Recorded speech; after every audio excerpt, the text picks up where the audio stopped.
دونوں چل پڑے۔ دریا کے پار جانا تھا۔ جو کشتی کا مالک تھا، کشتی بان تھا، وہ حضرت خضر علیہ السلام کو جانتا تھا، تو اس نے کرایہ بھی نہیں لیا۔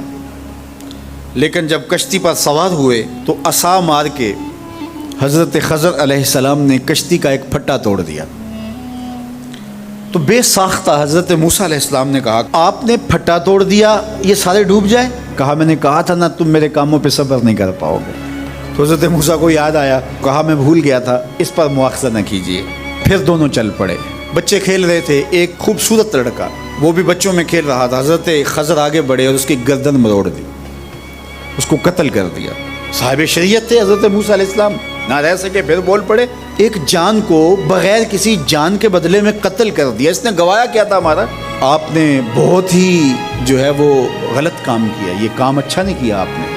کہا میں نے کہا نہیں تھا کہ تم میرے ساتھ صبر نہیں کر پاؤ گے۔ کہا ایک موقع اور دے دیجئے، اب اگر میں نے کوئی اعتراض اٹھایا تو پھر دوبارہ مجھے آپ اپنی صحبت میں نہ رکھیے، عذر تمام ہو جائے گا۔ پھر دونوں چل پڑے، یہاں تک کہ ایک بستی میں دونوں آئے۔ تو آپ نے بستی والوں سے کہا کہ ہم مہمان ہیں، آپ ہماری مہمان نوازی کیجیے، کھانا کھلائیے۔ تو انہوں نے انکار کر دیا، کہا کہ ہم تو آپ کو بلایا نہیں ہے، آپ خود آئے ہیں، آپ اپنے کھانے کا خود انتظام کیجیے۔ گزر رہے تھے گلی سے تو ایک دیوار گرنا چاہ رہی تھی، تو جلدی سے اس دیوار کو مرمت کر دیا۔ کہا حضرت ہم اگر چاہتے تو اس پہ اجر لے سکتے تھے، انہوں نے ہمیں کھانا تک نہیں دیا اور ہم ان کی دیواریں سیدھی کر رہے ہیں۔ کہا اب تمہاری میری جدائی ہو گئی، تم نے یہ بھی اعتراض کر دیا۔ تو انہیں یاد آیا کہ وہ یہ بھی اعتراض ہو گیا۔ اب میں تمہیں بتاتا ہوں کہ یہ 3 کام میں نے کیوں کیے۔ اللہ اکبر۔ اب سنیے، قرآن ہمیں بتاتا ہے کہ ظاہری علم بھی ہوتا ہے لیکن کوئی باطنی علم بھی ہوتا ہے۔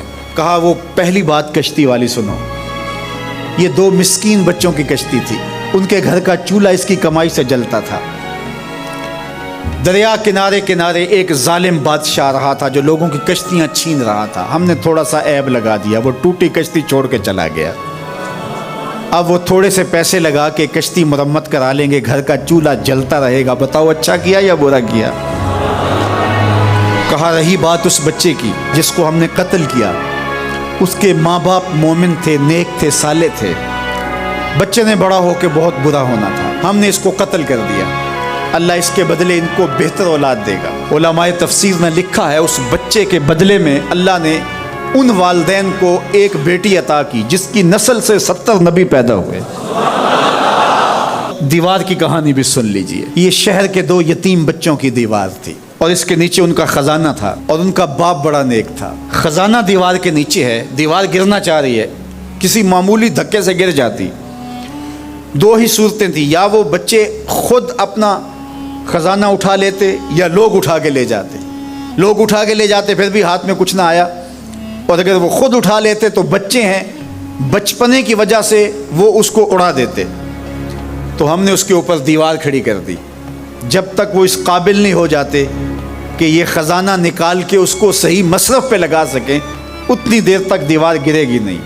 اللہ اکبر۔ وہ کسی وجہ سے دیوار قائم رہے گی، اور جب وہ اس عمر کو پہنچ جائیں گے جس عمر میں وہ اس خزانے کو سنبھال سکیں گے تو پھر دیوار خود بخود گر جائے گی اور یہ خزانہ نکال کر کے اپنے کام پہ لے آئیں گے۔ میں جب پہلی مرتبہ اس کو جو ہے وہ غور کے ساتھ تلاوت کیا تو مجھے یہ لگا کہ اس کا انطباق پاکستان کے حالات پہ بھی ہو سکتا ہے، اس لیے کہ یہ بھی یتیموں کا سرمایہ ہے۔ کتنے یتیم روتے بلکتے رہ گئے اور ان کے سر سے جو ہے وہ سائے اٹھ گئے اس وطن کے لیے، لیکن میرے مالک نے اس ملک کے خزانوں پر گہرے پہاڑ اور بڑی بڑی دیواریں کھڑی کر دی ہیں۔ جب تک یہ قوم بلوغت تک نہیں پہنچے گی اتنی دیر تک وہ خزانے ظاہر نہیں ہوں گے، اور جب یہ قوم اپنی بلوغت تک پہنچے گی، شعوری بلوغت، فکری بلوغت، علمی بلوغت، اور رب سے جو وعدہ کیا تھا پاکستان کا مطلب کیا، لا الہ الا اللہ، جب اس بلوغت تک یہ پہنچ جائے گی، اس وعدے کی تکمیل ہوگی، پھر رب دیوار ہٹا دے گا اور پاکستان کو اللہ اتنے خزانے دے گا اور پاکستان ایسا مالا مال ہوگا دنیا دیکھنے آئے گی انشاءاللہ۔